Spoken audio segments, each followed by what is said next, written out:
ನಿಮ್ಮ ಮಗನಿಗೆ ಬುದ್ಧಿ ಹೇಳಿ ಮಲ್ಲಿಕಾರ್ಜುನ್ ಖರ್ಗೆ ಅವರೇ. ಬಿಜೆಪಿಯಿಂದ ಪ್ರಿಯಾಂಕ್ ಖರ್ಗೆ ರಾಜೀನಾಮೆಗೆ ಒತ್ತಾಯ. ರಾಜ್ಯದಲ್ಲಿ ಭಾರಿ ಸದ್ದು ಮಾಡುತ್ತಿರುವ ಕಲಬುರಗಿ ಗುತ್ತಿಗೆದಾರ ಸಚಿನ್ ಪಾಂಚಾಳ ಸಾವಿನ ಪ್ರಕರಣದಲ್ಲಿ ಸಚಿವ ಪ್ರಿಯಾಂಕ್ ಖರ್ಗೆ ಅವರ ಹೆಸರು ಕೇಳಿ ಬಂದಿದ್ದು, ಪ್ರಿಯಾಂಕ್ ಖರ್ಗೆ ರಾಜೀನಾಮೆ ಕೊಡಬೇಕೆಂದು ವಿರೋಧ ಪಕ್ಷ ಪಟ್ಟು ಹಿಡಿದಿದೆ. ಪ್ರಿಯಾಂಕ್ ಖರ್ಗೆ ರಾಜೀನಾಮೆ ಕೊಡುವ ಅವಶ್ಯಕತೆ ಇಲ್ಲ ಎಂದು ಸಿಎಂ ಸಿದ್ದರಾಮಯ್ಯ ಪ್ರಿಯಾಂಕ್ ಅವರನ್ನು ಸಮರ್ಥಿಸಿಕೊಂಡಿದ್ದಾರೆ.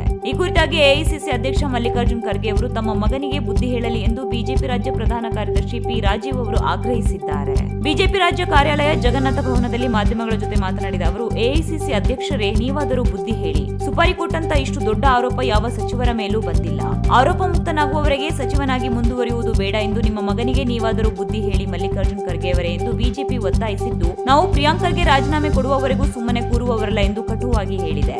ಬಿಜೆಪಿಯವರು ಸರಿಯಾಗಿ ಡೆತ್ ನೋಟ್ ಓದಿಲ್ಲ ಎಂದು ಕಾಣುತ್ತದೆ. ಡೆತ್ ನೋಟ್ ಅಲ್ಲಿ ನನ್ನ ಹೆಸರು ಉಲ್ಲೇಖವಾಗಿಲ್ಲ, ನಾನೇಕೆ ರಾಜೀನಾಮೆ ಕೊಡಲಿ ಎಂದು ಪ್ರಿಯಾಂಕ್ ಖರ್ಗೆ ತಿರುಗೇಟು ನೀಡಿದ್ದಾರೆ. ಇದು 1 ಮಿನಿಟ್ ಪೊಲಿಟಿಕ್ಸ್.